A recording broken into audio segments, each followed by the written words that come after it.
La chèvre m'a mordu pour une deuxième fois. Une deuxième fois, le même mois.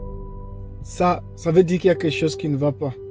Si vous vous rappelez bien de la précédente vidéo dans laquelle je parlais du fait que j'ai été interpellé par la police américaine, elle m'a encore interpellé.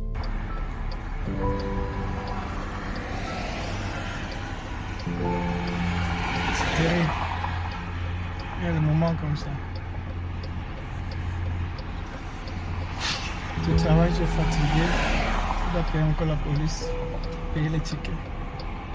C'est la vie. Dans repère.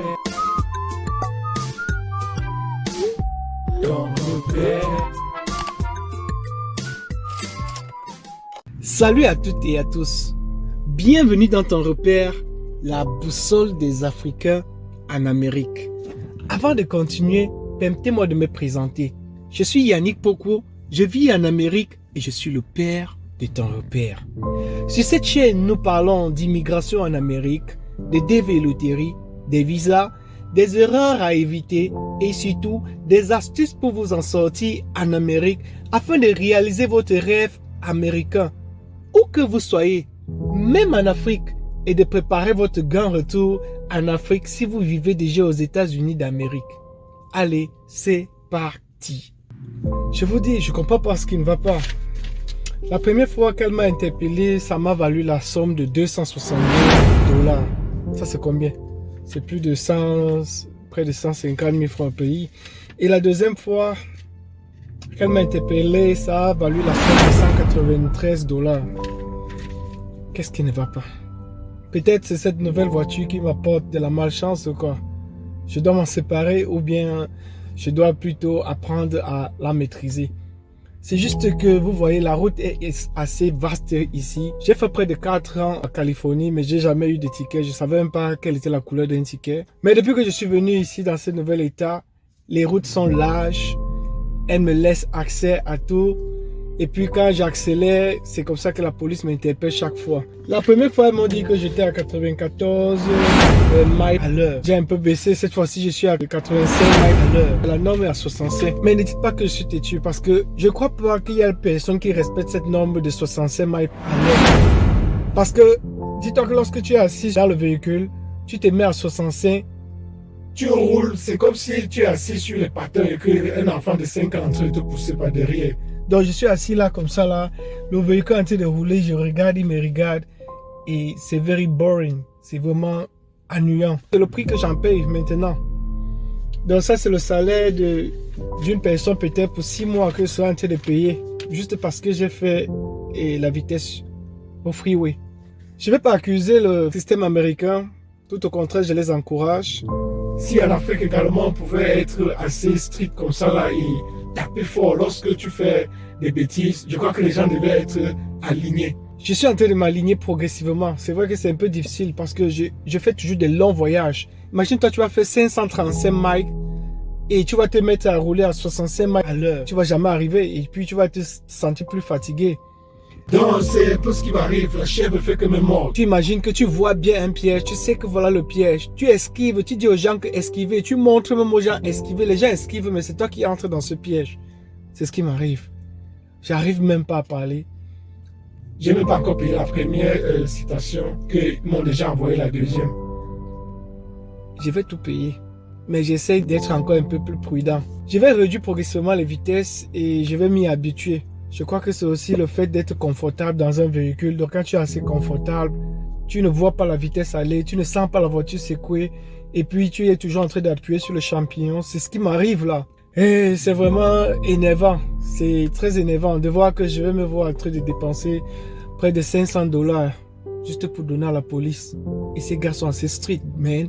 Quand ils t'interpellent là, ils te posent les questions, tu lui donnes ton driver license, ta carte nationale ou ton permis de conduire, il prend et dit, tu sais quoi, il faut être un peu prudent en route, et ta vitesse, quand tu commences à dire que oui, tu secoues la noix de coco, tu te dis là que non, le gars est en train de t'excuser, man. Il est en train de prendre les preuves, il est en train d'enregistrer avec sa caméra, il est en train de prendre toutes les preuves pour dire que, ok, je lui ai demandé de faire attention prochainement, il a dit oui. Je lui ai dit qu'il était en vitesse, il a dit oui. Donc, il te pousse à répondre positivement à toutes les questions qu'ils te posent. Également, je vais inviter, s'il y a des policiers américains sur cette page qui regardent ma vidéo, bien vouloir me donner quelques petites astuces que je peux appliquer pour ne plus me retrouver dans ce genre de situation. Je sais que la première, vous allez me demander de baisser la vitesse. Ça, je le fais. Mais si toi-même, on te met sur ce freeway avec cette voiture et que la route est libre, le boulevard pour toi, je ne crois pas que tu vas respecter ce 65. Je m'en veux, certes. Mais je veux faire autant que je peux. Je sais pas, parfois je me dis peut-être parce que comme un crocodile et que directement à distance, il regarde avec ses caméras, il me voit, il m'interpelle. Ou alors parce que il se dit là que je suis je ne sais pas. Je dois alors raser ma tête congolibon et me peindre à une autre couleur pour pouvoir passer inaperçu comme les autres. Tu vois devant toi quelqu'un en train d'aller en allure et tu es en train de le suivre pour être dans la même vague et pour que la police ne puisse pas interpeller une personne. Tu es en train de suivre un gars qui va en allure, mais on laisse ce gars passer, c'est moi qu'on interpelle derrière. Pourquoi moi? J'ai tellement bavardé jusqu'à ce que je me suis blessé dans la bouche.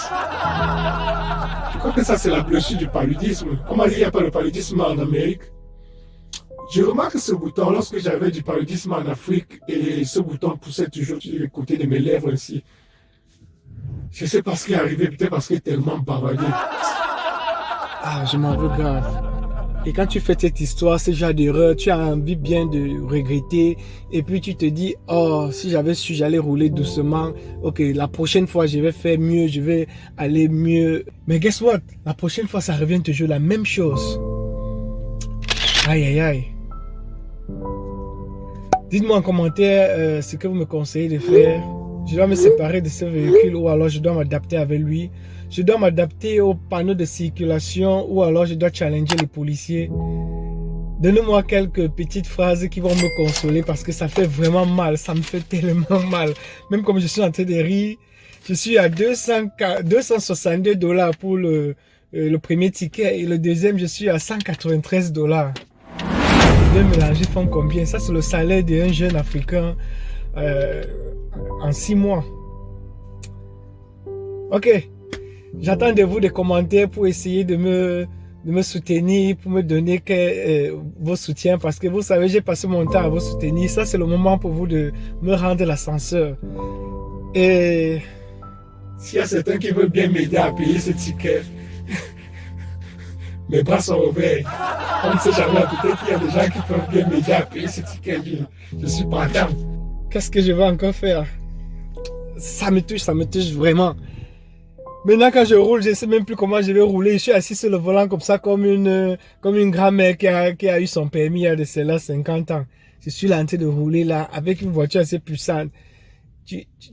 Pourquoi donc ils ont mis la vitesse des voitures qui vont aller à plus de 120, 140, 180? Je me suis toujours posé cette question. Si vous savez que les routes doivent être à 65, mettez les vitesses à 70 max. Personne ne dépasse. Je crois que je vais faire cette requête-là à tous les automobilistes pour qu'on puisse changer ça. Parce que je me demande bien. Parce que sur la plupart des routes, il n'y a pas une route qu'on te demande d'aller à 80. Mais tous les véhicules sont à plus de 120. Mais pourquoi donc?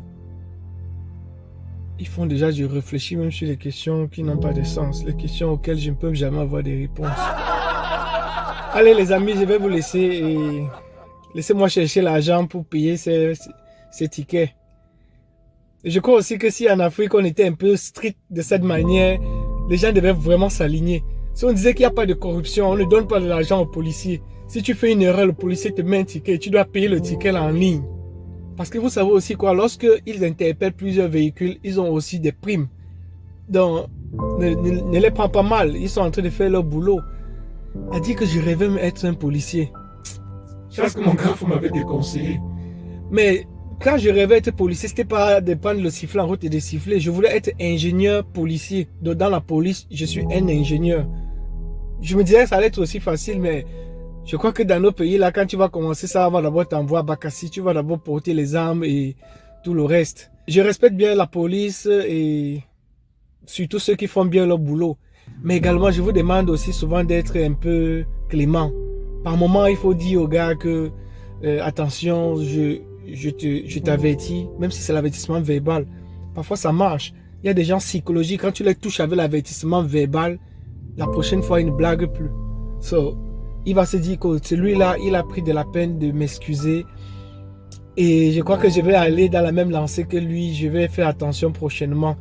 Mais il m'a donné directement une citation, directement un ticket que je dois payer. Et c'est vrai que je me dis que si c'était l'avertissement verbal, peut-être je vais prochainement être un peu plus prudent et plus baisser aussi les vitesses. Ah. Certes que c'est ma vie que je mets en danger, c'est la vie de ma famille, c'est la vie de tous ceux qui m'aiment. Je suis en train de mettre en danger, ils vont rester sans moi si jamais je meurs par accident. Et c'est la moindre des choses que je ne voudrais pas que ça m'arrive ou que ça arrive à vous autres. Donc toi et moi, nous allons être prudents sur la route. Nous allons respecter les panneaux de signalisation. Si ça dit rouler à moins de 65 ou alors rouler à 65, maximum mettez plus 2, 3, 4, 5. Mais ne faites pas plus 10 ou 15 ou 20 comme moi. Surtout pas. J'ai aussi de la chance que je suis un peu plus posé. Lorsque la police m'interpelle, je ne suis pas trop agité. Et c'est ça que tu vas voir certains de nos confrères qui reçoivent ça à la tête. Parce qu'ils sont agités lorsque la police les interpelle, ils sont en train de bavarder. Ou alors ils ne veulent même pas s'arrêter. C'est comme ça que tu vas voir les gars vont sortir et puis finir avec lui. Moi, je sais au moins que j'ai une vie devant moi et que c'est moi qui fais l'argent. Et c'est pour ça que quand il raconte ces histoires-là, tu vois, un temps, il va te faire une dissertation. Et je voulais dire que la prochaine fois, je vais enregistrer tout ce qu'il va dire, mais je ne crois pas qu'il va voir la prochaine fois. Si ça t'arrive, enregistre et tu partages avec les autres. Mais je prie à ce qu'il n'y ait pas la prochaine fois. Je vais faire les efforts pour qu'il n'y ait pas la prochaine fois. Alors, si tu as vraiment aimé cette vidéo, tu es vraiment conscient du fait que j'ai pu partager ça avec toi pour éviter que les autres tombent dans le même piège que moi. Alors donne-moi un pouce bleu par rapport à ce que j'ai partagé comme contenu. Abonne-toi à cette chaîne si ce n'est pas encore le cas. Et surtout partage le contenu. Là ça va aider plusieurs autres personnes. Et arrête de partager le contenu sans caleçon au détriment de ce genre de contenu. Allez, c'est parti. Hey, ce n'est pas tout. Votre repère se trouve dans ton repère, la boussole des Africains en Amérique. Merci. Ton repère.